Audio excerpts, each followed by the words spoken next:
ay tatalakayin natin ang isang kaso di umano ng sexual abuse ng isang naging tagapamahala ng relihiyong Iglesia ni Cristo, si Brother Felix Manalo.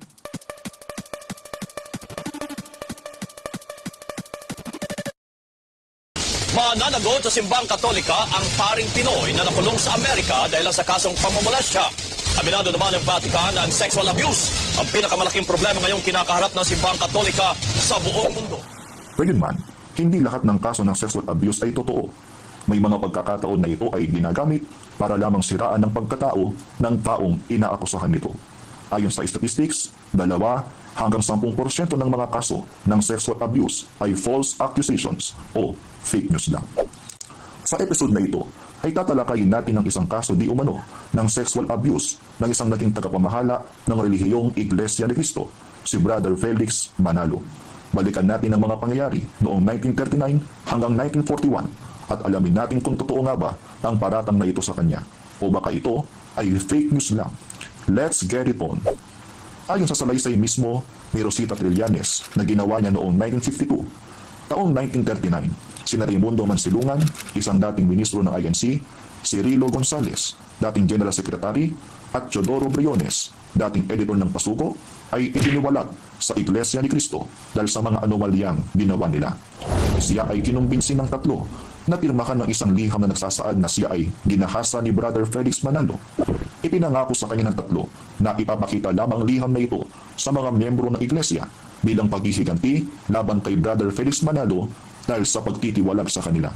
Pinirmahan ni Rosita ang sulat. Hindi na natin babasahin ang buo ang liham dahil hahaba masyado itong video natin.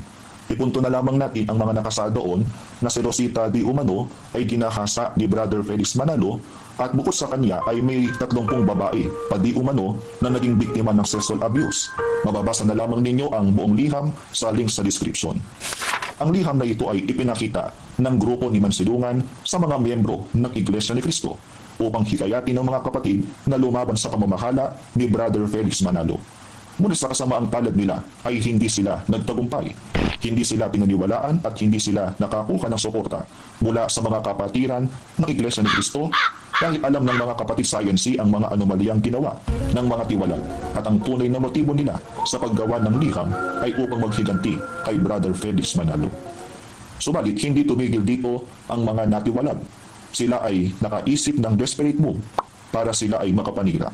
Ang liham ay ipinapublish nila sa isang local newspaper sa Pampanga na nagngangalang Ingkawan. Hindi na kayang tiisin ni Brother Felix Manalo ang ginitong uri ng paninira sa kanya. Kaya minabuti niyang kasuhan ng libelo si Rosita at ang mga kasama nito. Alauna, nagpasya ang lower court ng pabor kay Brother Felix Manalo at sila Rosita, Mansilungan at iba pa nilang mga kasama ay nakatulang guilty sa kasong libel dahil sa hindi nila napatunayan ang kanilang mga paratangsan. Wala silang naipalabas na ebidensya, walang mga witnesses at walang nag-complain na iba pang mga biktima di umano na nakasaad sa sulat.